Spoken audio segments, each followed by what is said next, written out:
মেয়েটির বুকের ভিতর ছিল দগদগে ক্ষত, নিপীড়িত দীর্ঘশ্বাস আর বুক ফাটা হাহাকার।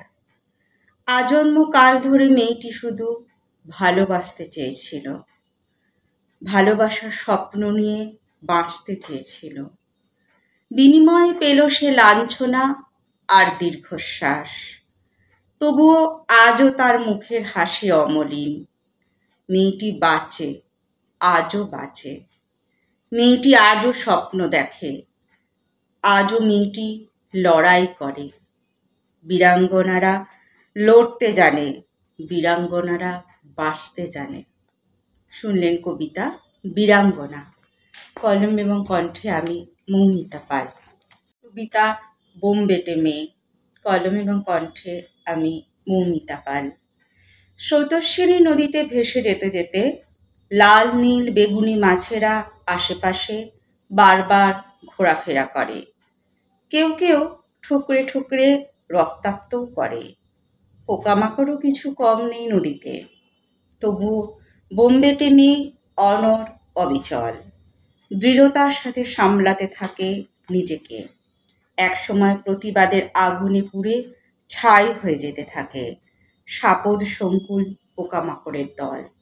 বোমবেটে মেয়ে এগোতে থাকে নিপুণভাবে। শুনলেন কবিতা বোমবেটে মেয়ে। কলম এবং কণ্ঠে আমি মৌমিতা পাল। আরেকটি কবিতা মনের জোর। কলম এবং কণ্ঠে আমি মৌমিতা পাল। নিস্তব্ধতাও কথা বলে মনের ভেতরে, নীরবতাও উত্তর দিতে পারে শত সহস্র অপছন্দের। কুয়াশা ঘেরা মেঘ থেকেও এক সময় সূর্যের দেখা মেলে। শত কাটার পথ অতিক্রম করে গোলাপ নিজেকে প্রস্ফুটিত করে। পাহাড়ের রুক্ষ পাথুরে মাটির মাঝেও কঠিন পরিশ্রম করে ফসল ফলায় পাহাড়ি মানুষজন। উদ্যমী মানুষের মনে চেষ্টার রূপ দেখা দিলে সরে যায় শত সহস্র বাধা। মনের জোরের কাছে হার মানে দুর্বলতা, ভীরুতা, জড়তা। মনের জোরের ফলেই বেহুলা নেচে ইন্দ্রসভায় ফিরিয়েছিল স্বামীর প্রাণ। সীতা করেছিল অগ্নিপ্রবেশ, পরীক্ষা দিতে নিজের সম্মান। আজও শত সহস্র নরনারী মনের জোর সম্বল করে এগিয়ে চলেছে জীবন পথে। শত বাধার কাটাকে করে দূর, পাড়ি দিচ্ছে তারা 7 সমুদ্র।